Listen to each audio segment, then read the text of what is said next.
కాంగ్రెస్ ప్రభుత్వం వచ్చిన తర్వాత, జిల్లా మొత్తం కాంగ్రెస్కే గెలుపు అందించిన తర్వాత వారు మనకేమిచ్చారు? ఇవాళ ఖమ్మం జిల్లా రైతులు ఆలోచన చేయాలి. జిల్లా నుండి 3 మంత్రులు ఉన్నారు.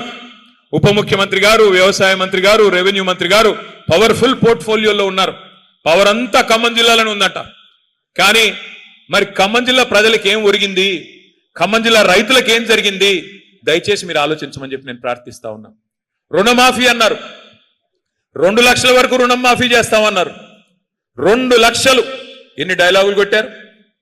2 లక్షలు రుణమాఫీ అని చెప్పి గద్దెనెక్కిన కాంగ్రెస్ ప్రభుత్వం మరి డిసెంబర్ 2023లో బట్టి విక్రమార్క గారు మీటింగ్ పెట్టారు బ్యాంకర్లందరితో. పెట్టి ఏమన్నారు? 50,000 కోట్ల అవసరం పడుతుంది. ఏది 2 లక్షల రుణం మాఫీ చేయాలి అంటే 50,000 కోట్ల రూపాయలు అవసరం పడుతుందని చెప్పి బ్యాంకర్లు బట్టి గారికి చెప్పారు. బట్టి గారు సరే అన్నారు. మరి ఏమైందో ఏమో తెలియదు. డిసెంబర్ పోయింది, క్యాలెండర్ మారింది, జనవరి వచ్చింది. జనవరిలో ముఖ్యమంత్రి గారి ప్రకటన 40,000 కోట్లు చాలు రుణమాఫీకి, 2 లక్షల రుణమాఫీకి. 10,000 ఎగిరిపోయింది, ఎవడు తిన్నాడో తెలియదు. 10,000 ఎగిరిపోయింది, 40,000 కోట్లు చాలు, మేము ఒక్క సంవత్సరం కడుపు కట్టుకుంటే ఆ 40,000 కోట్లు ఎడమ చేత్తో ఇచ్చేస్తా అని ముఖ్యమంత్రి గారు మాట్లాడిన మాట మేము నిజమేనేమో అనుకున్నాం. మరి 40,000 మాయమైంది. మళ్ళీ కేబినెట్ మీటింగ్ కాడికి పోయేసరికి 31,000 కోట్లు సరిపోతాయన్నారు. 31,000 కోట్లు సరిపోతాయన్నారు. ఓహో, ఆ 9,000 కోట్లు ఎక్కడ పోయిందంటే ఎవరికి తెలియదు. 9,000 కోట్లు మాయమైపోయింది. కేబినెట్ నుంచి అసెంబ్లీకి వచ్చే లోపల అసెంబ్లీలో బడ్జెట్ పెట్టే దానిలో 26,000 కోట్లు అని పెట్టారు. అక్కడ మళ్ళీ ఒక 5,000 కోట్లు మాయమైంది. ఎక్కడ మొదలైంది? 50,000 కోట్ల కాడ మొదలైంది రుణమాఫీ కథ. అక్కడి నుంచి ముఖ్యమంత్రి గారి దగ్గరికి వచ్చేసరికి 40,000 కోట్లు అన్నాడు. ఎడమ చేతితో ఇచ్చేస్తా, ఒక్క సంవత్సరం కడుపు కట్టుకుంటే చాలన్నాడు. తర్వాత మళ్ళీ కేబినెట్ కాడికి వచ్చేసరికి 31,000 కోట్లు. అసెంబ్లీకి వచ్చేసరికి బడ్జెట్ సమావేశాలకు వచ్చే వరకు 26,000 కోట్లు. అక్కడి నుంచి చివరికి ఎక్కడ ఆగిందయ్యా అంటే ఈ మధ్యన నొక్కి నొక్కి చెప్తున్నారు తుమ్మల గారు, 20,000 కోట్లు ఇచ్చాం. అయ్యా నేను అడుగుతా ఉన్నా, 50,000 కోట్లు అని చెప్పింది మీరే, 50,000 కోట్లు అవసరం పడుతుందని చెప్పింది డిసెంబర్ 23లో మీరే, ఇవాళ 20,000 కోట్లు ఇచ్చామని చెప్తుంది మీరే. దాని అర్థం ఏంటి? రూపాయిలో 40 పైసలు మాత్రమే రుణమాఫీ జరిగింది, ఇంకా 60 పైసలు కాలేదు. ఇది మోసం కాదా? ఇది ఓట్లేసిన ఖమ్మం జిల్లా రైతుల్ని మీరు వంచడం కాదా? మిత్తిలు కట్టుకోండి, 2 లక్షల మీద ఎంతుంటే అంత మీరు కట్టేయండి, మిగతాది మేము కడతామని మీరు చెప్పిన మాట వాస్తవం కాదా? మిమ్మల్ని నమ్మి బ్యాంకుల్లో మిగతా డబ్బులు కట్టుకున్న రైతుల పరిస్థితి ఏంటి? ఇవాళ ఆలోచించమని చెప్పి ఖమ్మం జిల్లా రైతు బిడ్డలు నేను అడుగుతా ఉన్నా. అట్లాగే మీకు తెలుసు రైతు బంధు. అయ్యా కాంగ్రెస్ వస్తే రైతు బంధుకు రామ్ రామ్ చెప్తారు, రైతు బంధు ఉండదు, ఇవ్వరు అని కేసీఆర్ గారు చెప్తే రేవంత్ రెడ్డి గారు ఏమన్నారు ఆ రోజు? ఎవరయ్యా చెప్పింది మీకు రైతు బంధు బంద్ చేసేందుకు? మేమేమన్నా దివానాగాళ్ళమా? మాకేమన్నా దిమాగ్ లేదా? గుర్తుందా డైలాగు? లేదా వీడియో వేయాలా? గుర్తుందా? మేమేమైనా దివానాగాళ్ళమా రైతు బంధు బంద్ చేసేందుకు? మాకేమైనా దిమాక్ లేదా అన్నాడు రేవంత్ రెడ్డి. ఇంకా గుర్తుందా ఏమన్నాడో? ప్రతిపక్షంలో ఉన్నప్పుడు ఏం కేసీఆర్ గారు 2 పంటలకే ఇస్తావా రైతు బంధు, 3వ పంటకి ఇయ్యవా అని ఎకసెక్కాలు ఆడిండు ఆ రోజు. 3వ పంటకు కూడా రైతు బంధు ఇవ్వాలన్న మొనగాడు ఇవాళ ఎక్కడ పోయినాడు మరి? పార్లమెంట్ అప్పుడు ఒక్కసారి రైతు బంధు, పంచాయతీ అప్పుడు ఇంకోసారి. ఇప్పుడు 30 తారీఖున ఇస్తున్నారంటే మళ్ళీ ఏదో ఎలక్షన్ ఉంటేనే ఇస్తాడు తప్ప లేకపోతే ఇచ్చే కేసు కాదు. ఎన్నికలు ఉంటేనే మళ్ళీ రైతు బంధు, లేకపోతే ఇప్పటికి 3 సార్లు రైతు బంధు ఎగ్గొట్టిన దివానా ఎవరు వినబట్ల? 3 సార్లు రైతు బంధు ఎగ్గొట్టిన దిమాగ్ లేనోడు ఎవడు? మరి వాళ్ళు నేనేం బూతులు తిట్టట్లేదు స్వామి, ఆయన చెప్పిందే చెప్తున్నా. దివానాగాడు దిమాగ్ లేనోడు అని ఆయన చెప్పిందానే ఉటంకిస్తున్నాను తప్ప మళ్ళీ లేకపోతే ఎవరో ఒకరు అంటారు ముఖ్యమంత్రి గారిని ఇట్లా అంటావా అట్లా అంటావా. ఈయన ఏం అనట్లేదు, ఆయన చెప్పిందే చెప్తున్నా. అట్లాగే నేను ఒకటి అడుగుతా ఉన్నా, మీరు ఆలోచించమని కోరుతా ఉన్నా.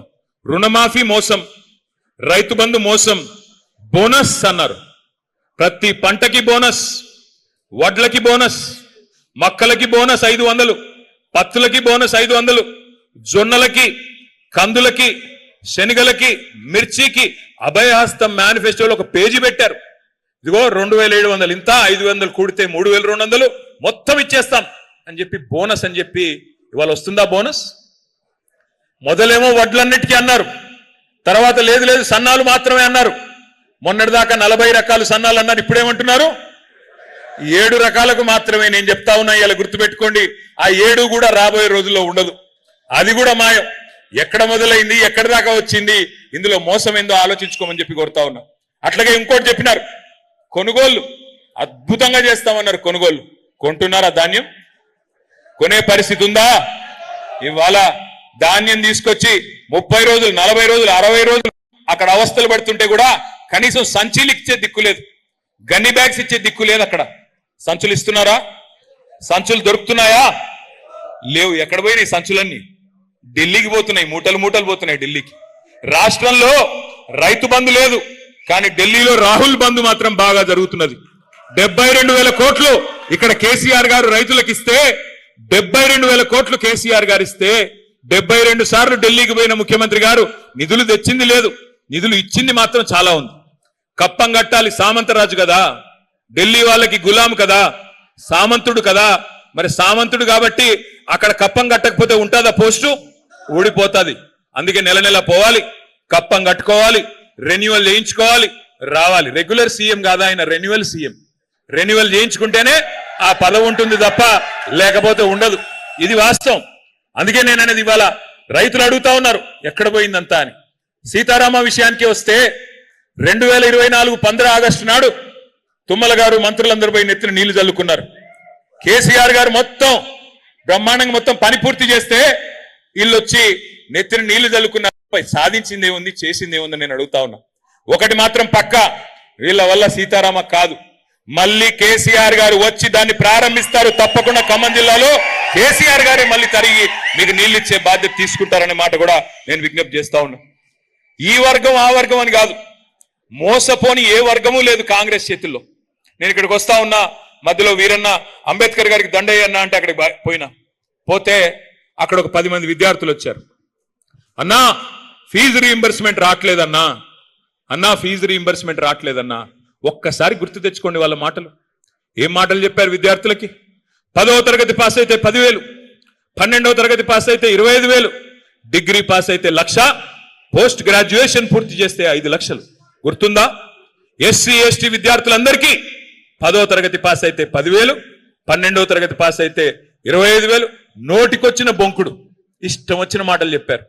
5 లక్షల విద్యా భరోసా కార్డు ఇస్తాం, విద్యార్థులకు ఒక విద్యా భరోసా కార్డు ఇస్తామన్నారు. ఏమైంది మరి ఈరోజు?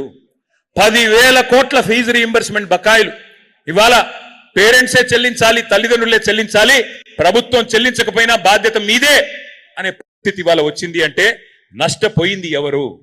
నష్టం జరిగింది ఎవరికి? దయచేసి ఆలోచించండి.